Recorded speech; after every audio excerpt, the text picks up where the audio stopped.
सभी साथियों को नमस्कार। आज इस वीडियो में हम लोग बात करेंगे दोही छंद पर। इस चैनल पर मैंने दोहा छंद के बारे में सबसे पहले बहुत विस्तार से जानकारी अपलोड की है। आज हम लोग दोही पर चर्चा करेंगे। दोही छंद नाम में दोहा से समानता रखता है और शिल्प में भी ये दोहा से काफ़ी हद तक समान है, लेकिन अलग है। अगर आप लोग पहली बार इस चैनल के वीडियो आज देख रहे हैं और अभी तक इस चैनल को सब्सक्राइब नहीं किया है तो कर लीजिएगा, ताकि सीखने सिखाने का हमारा ये क्रम बना रहे। तो आइए हम लोग शुरू करते हैं अपना आज का विषय, दोही छंद। देखिए, दोहा में मैंने बताया है 13-11 मात्राओं का क्रम होता है। विषम चरणों में 13 मात्राएं होती हैं, सम चरणों में 11 मात्राएं होती हैं। ये अभी मैं दोहा की बात कर रहा हूं। दोहा, और इसमें ये जो दोहा में ये जो 11 मात्राओं वाले जो सम चरण होते हैं, उनका शिल्प क्या बताया मैंने? अष्टकल। आर्ट्स को आप अष्टकल समझिएगा, क्योंकि मैं अष्टकल क्या है पूरी तरह बता चुका हूँ, इसलिए यहाँ मैंने सीधे 8 ही लिख दिया। अष्टकल और गुरु लघु। इसमें ये गुरु गुरु ही रहेगा, इसको हम एक एक नहीं मानेंगे, और ये तो खैर लघु है ही। तो ये सम चरणों का ये शिल्प आपने दोहा में देखा है। तो दोही, अब बात अगर हम दोही की करें, जो इस वीडियो का मूल विषय है, इसमें भी सम चरण यानी दूसरा चरण और चौथा चरण। सम चरण दोही छंद के जो होंगे वो बिल्कुल यही रहेंगे दोहा की तरह, इसमें कोई भी अंतर नहीं होना है सम चरणों में। अब अगर हम बात करें दोही के विषम चरणों के बारे में, यानी पहला और तीसरा, तो पहले और तीसरे में जैसे दोहा में आपने देखा है 13 मात्राएं होती हैं, दोही में 13 की जगह हम लोग कर देंगे 15 मात्राएं। सिर्फ यही अंतर आपको दोहा और दोही में मिलेगा। विषम चरण में दोही में 2 मात्राएं ज्यादा होती हैं। ठीक है, आपको इसी बात का मुख्य रूप से ध्यान रखना है। अब हाँ, एक शब्द संयोजन, इसमें सम चरणों में तो कोई दिक्कत नहीं है, क्योंकि सम चरण में आप दोहे के सम चरण जैसा ही शिल्प ले आएंगे। इसमें विषम में जो ये 13 और 15 का जो ये अंतर आ रहा है, 2 मात्राएं ज्यादा हो रही है, उसको कैसे रखा जाए, चलिए अब इसको हम समझते हैं। अब देखते हैं 15 मात्राएं, इसको आप बांटिए। किसी तरह से बांट सकते हैं। मात्रा संयोजन तो आप लोग पूरी तरह समझ ही चुके हैं। जो पहली बार देख रहे हैं और मात्रा गणना, मात्रा संयोजन नहीं जानते हैं, प्लेलिस्ट में इस चैनल के देख लें, सब कुछ उनको मिल जाएगा। कोई दिक्कत हो तो पूछ लीजिएगा कमेंट में। अब देखिए, अब इसको हम लोग मात्रा बांट इसकी करते हैं। चौकल लेकर ही चलता हूं मैं।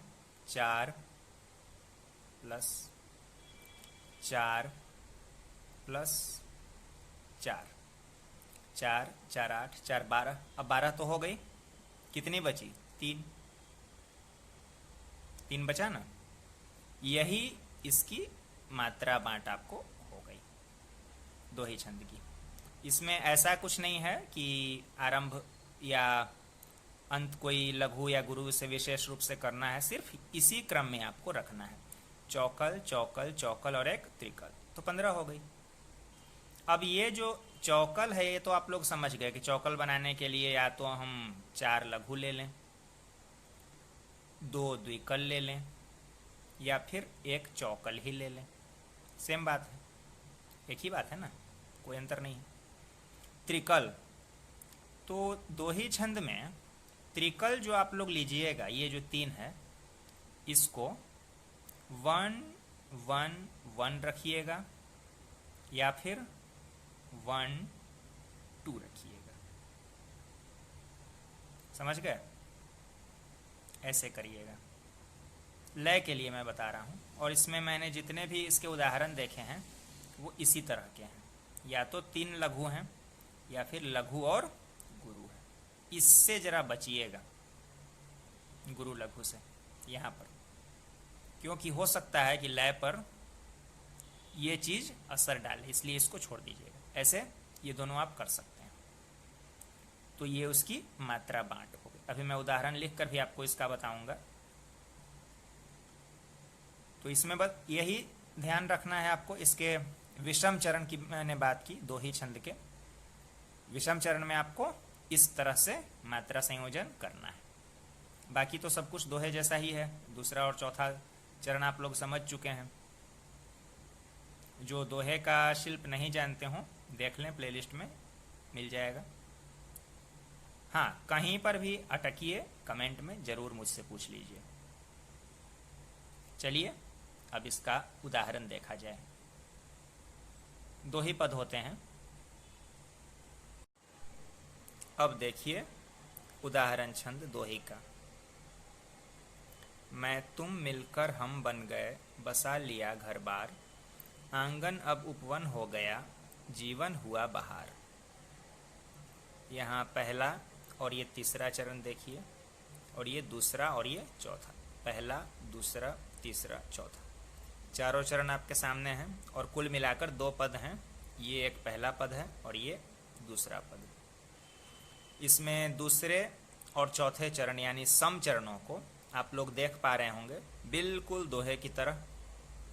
दोहे के समचरण जैसे इसके भी समचरण हैं, कोई अंतर नहीं। शिल्प जो है बिल्कुल वैसा ही है। अब जो विशेष अंतर जो इसमें है वो विषम चरणों में हुआ है, जिसमें 13 की जगह दोहे में जो 13 मात्राएं होती है, इसमें 2 मात्राएं ज्यादा हो रही है। गिनिए। मैं तुम मिल कर हम बन गए, 2 2 4 4 8 4 12 13 14 15 15 मात्राएं। इसमें देखिए आंगन अब उपवन हो गया, 4 2 6 4 10 2 12 13 14 15। और इसमें जो शुरुआत के तो अब 12 मात्राओं तक आप लोग देख रहे हैं। 3 चौकल दोनों में आए हैं। 3 चौकल मिलाकर 4 को हम जब 3 बार करेंगे तो 12 मात्राएं हो जाएंगी। और जो 3 और मात्राएं, बाकी 3 मात्राएं जो आई हैं, 1 और ये 2, 1 2, इस क्रम में ही जैसा मैंने अभी बताया। तो यही इसका शिल्प होता है। अब दोही छंद में आप लोग क्या लिखेंगे, जो चाहें वो लिख सकते हैं। मैं विशेष रूप से इसमें प्रेम भाव वाली रचनाएं इसलिए लिखता हूं ताकि युवाओं को ये भ्रम न हो कि छंद सिर्फ सपाट बयानी करने के लिए या फिर उपदेश देने के लिए। ये एक गलत धारणा बनती जा रही है। बहुत से लोग कह देते हैं कि छंदों में अब ये एक छंद जो है ये पुरानी चीज है।